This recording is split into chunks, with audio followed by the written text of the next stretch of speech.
పశ్చిమ గోదావరి జిల్లా నరసాపురంలో హిందువులు ఎంతో పవిత్రంగా భావించే తిరుపతి లడ్డు ప్రసాదాన్ని అపవిత్రం చేసిన దోషులను కఠినంగా శిక్షించాలి అంటూ హిందూ సంఘాల ఆధ్వర్యంలో వెంకటేశ్వర స్వామి చిత్రపటాలు చేతపట్టి పట్టణంలో నిరసన ప్రదర్శన చేశారు.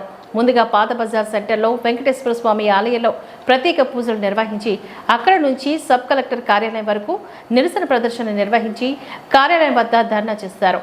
ఆర్డీఓ అంబరీష్కు వినతి పత్రాన్ని వారు అందజేశారు. అనంతరం ఎమ్మెల్యే బొమ్మిడి నాయకర్, మాజీ మంత్రి కొత్తపల్లి సుబ్బారాయుడు, టీడీపీ ఇన్ఛార్జ్ పొత్తూరు రామరాజులు మాట్లాడుతూ హిందువుల ఆరాధ్య దైవమైన తిరుపతి శ్రీ వెంకటేశ్వర స్వామి ప్రసాదాన్ని భక్తులు ఎంతో పవిత్రంగా భావిస్తారని చెప్పారు. అటువంటి ప్రసాదాన్ని కమిషన్లకు కక్కుర్తిపడి అపవిత్రమే చేసిన దోషులను కఠినంగా శిక్షించాలి అంటూ వారు డిమాండ్ చేశారు.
हिंदू धर्म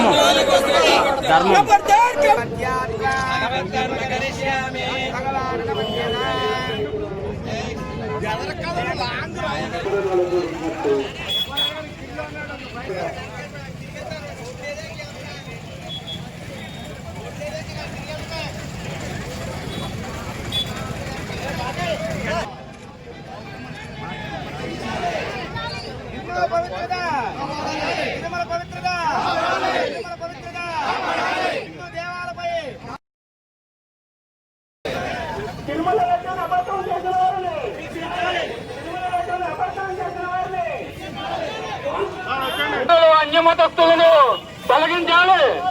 తిరుమలలో అన్యమతస్తులను తిరుమలలో అన్యమతస్తులను తొలగించాలి. తిరుమలలో అన్యమతస్తులను తొలగించాలి. తిరుమల అన్యుల వెంటనే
కనిపించట్లేదు.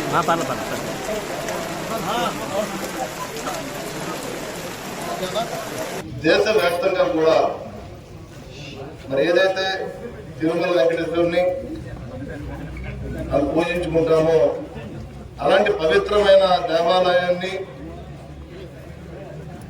హిందూ దైవానికి భంగం కలిగించే విధంగా కూడా మరి అక్కడ ఉన్నటువంటి తిరుపతి దేవస్థానం కమిటీ ద్వారా ఏదైతే లడ్డూ ఉందో ఆ లడ్డూని అపవిత్రం చేసే విధంగా మరి గత ప్రభుత్వం చేసిన దుర్మార్గపు కార్యక్రమాన్ని నిరసిస్తూ మరి ప్రపంచంలో మన హిందూ దైవం సంబంధించిన ప్రతి ఒక్కరు కూడా ఈ రోజున గత ప్రభుత్వాన్ని ఆ రోజు దానికి అవకాశం కల్పించినటువంటి నాయకుల్ని కూడా మరి ఏదైతే వాళ్ళ ప్రభుత్వం ఈ ప్రభుత్వం కూటమి ఒక కమిటీ ఏర్పాటు చేసి దీనిపై ఒక చర్య తీసుకుని వారందరికీ కూడా పనిష్మెంట్ ఇవ్వాలని చెప్పి మరి మేమందరూ కూడా తెలియజేసుకున్నాం.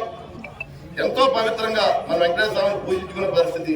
అలాంటి పరిస్థితుల్లో మరి ఏదైతే లడ్డు ఉందో ఈ లడ్డూని అపవిత్రంతో ఏదైతే జంతువుల నుంచి వచ్చిన ఆయన్ని కూడా మరి ఒక పవిత్రమైన నెయ్యిని ఏర్పాటు దాంతో చేయవలసిన లడ్డూని ఒక అపవిత్రమైన మరి జంతువుల యొక్క నూనెతో కూడా చేసి భక్తుల యొక్క మనోభావాన్ని దెబ్బతీసే విధంగా కూడా మరి ఆ రోజు ప్రభుత్వం మరి తీసుకున్నందుకు దీని ప్రపంచ వ్యాప్తంగా ఉన్న హిందువులు అందరూ కూడా దీన్ని స్పందించవలసిన అవసరం ఉంది. అదేవిధంగా ఒక హిందువులే కాదు, మతాలన్నీ కూడా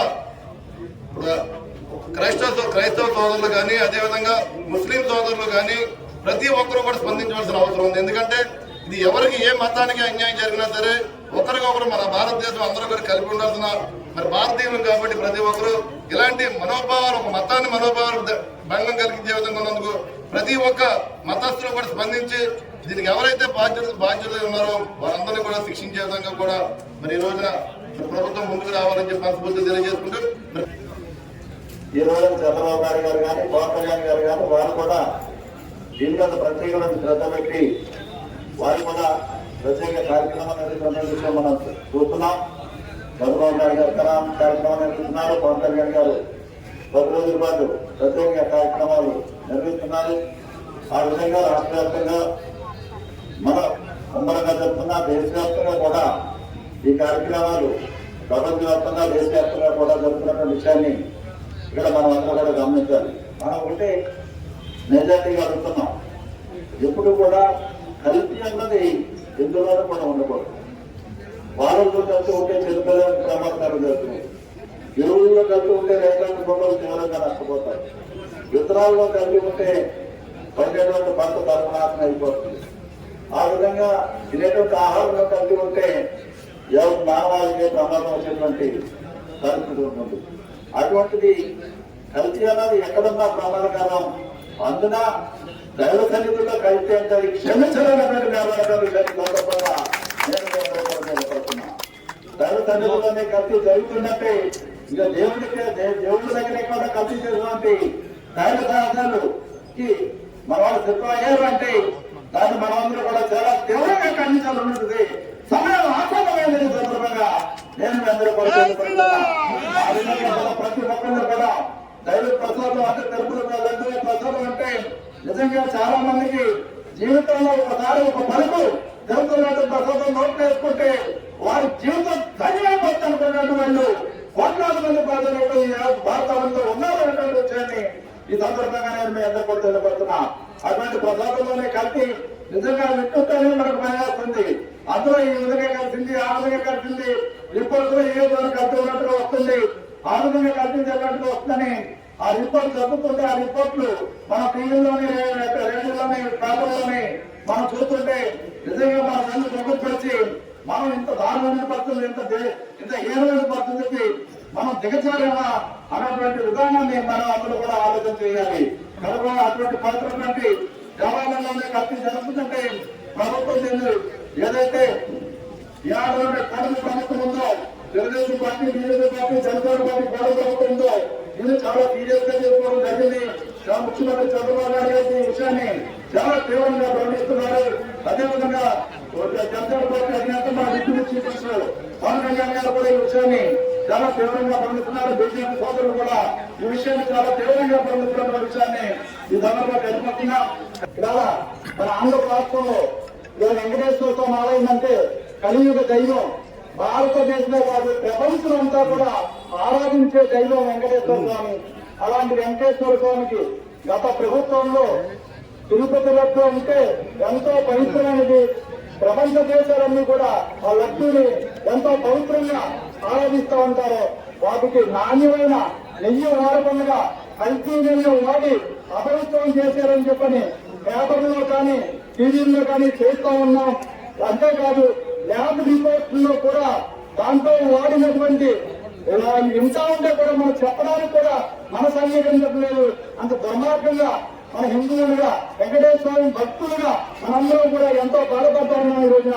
కాబట్టి ఇలాంటి దోషుల్ని, ఇలాంటి పాపం చేసిన వారిని వ్యక్తి పరిస్థితులను వదలకూడదని చెప్పని, వారిని కఠినంగా శిక్షించాలని చెప్పని, అలాగే మన ముఖ్యమంత్రి చంద్రబాబు నాయుడు గారు, పవన్ కళ్యాణ్ గారు కూడా దీని మీద రాష్ట్ర ప్రభుత్వం తరఫున ఒక చిట్ ఏర్పాటు చేసి 5 స్థాయికి ఇంతమంది అధికారులు అపాయింట్ చేసి ఆ చిట్ ద్వారా నిజానికి ఒక చిట్ ఏర్పాటు చేయడం జరిగింది.